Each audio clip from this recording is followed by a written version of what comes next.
here. Let's give it up for all the previous speakers. Like and for what's to come. Yeah. So, I just want to begin by saying that no matter what, whether we agree or disagree, I believe in humanity. I believe in humanity as much as I believe there are gulls over the ocean and waves below them when I hear their calls at the beach. Even when I'm not looking, even when my eyes are closed, even when I'm not there. The same way that I believe in each and every one of you. I initially wanted to speak about what it means to be an artist because, as you heard, I am one of the recipients of the Basic Income Pilot for Artists in San Francisco. I consider myself an artist who works in multiple mediums. But my primary mode is to write and perform poetry, as well as to develop curriculum and teach. I've done all of these things in academia, in public and private schools, for businesses and private venues, but I truly love to do it directly in the community. I believe in access to education for all, and one of the primary reasons for that is because it was illegal for my great-great-grandparents to read. And my father was illiterate even through the early part of his adulthood. But you likely want to hear about my time as a part of this program and what I think about it.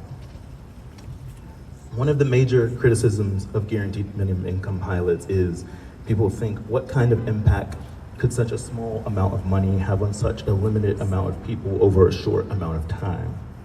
And one answer is that it's the difference between catching up on rent and stressing over eviction after you lose income. It's the difference between a 4-year-old's desire to live with his father still going unfulfilled 8 years later, and it finally being fulfilled. It's the difference between being able to afford a cross-country trip, connecting with family one hasn't seen in years, hearing the story of a father selling the shoes from his feet and jacket from his back to feed his 2 younger brothers when his mother was sick, and never learning you have 2 great uncles who were lynched in trees you would pass on the road to the church you went to as a kid. But those are only from my own personal experiences as a participant in one of these pilots. So we get a universal basic income because I think it's inevitable. We will get it. We'll see the truth. The truth is that each basic income pilot is just a spark for the fire. And the true number of answers for all of us, they're infinite. I have been able to write, but there are others who will be able to paint, to dance, to sculpt, to film, to build businesses, to climb out of the holes that the economic structures integrated into our society sent us into simply because we have the desire to create for others, to build communities without being born into financial freedom.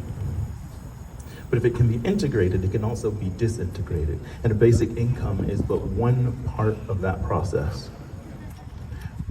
We've witnessed the vulnerabilities in our government's response to this, which is not limited to a president nor a particular party, but the limitations of the design of our economy and social safety net. It's like trying to carry water for a mile through the desert in cupped hands.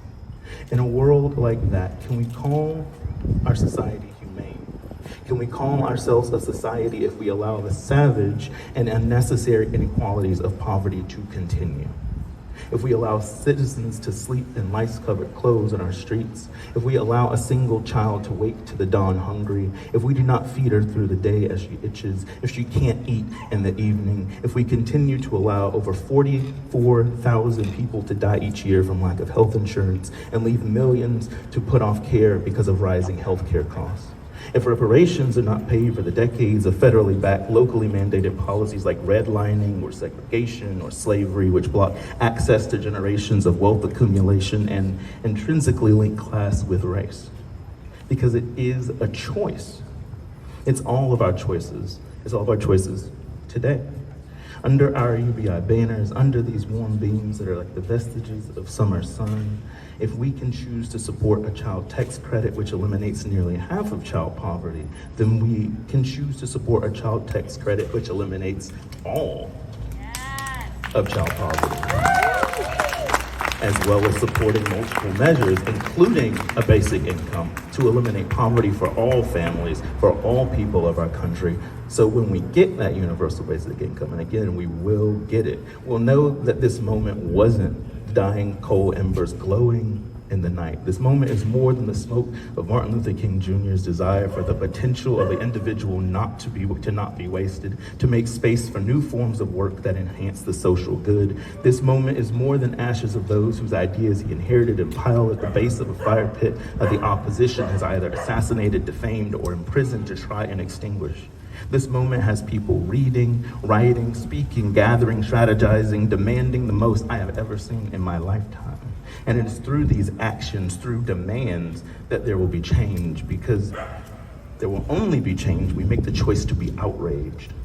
We have to be outraged enough and force that change, because we can make a basic income reality by showing how much support it has, by making it dangerous for any politician to not actively endorse it.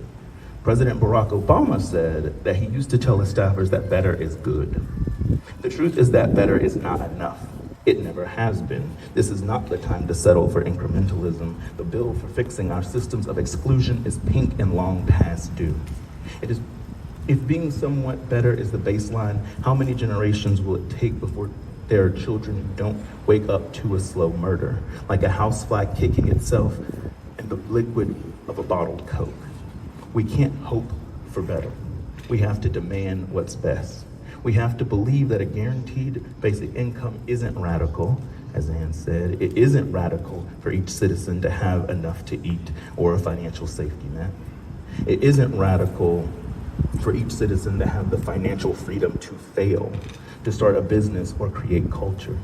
It isn't radical for each citizen to be able to take care of their families, of their community, and to still feel valued. It isn't radical to know we need more and to demand it.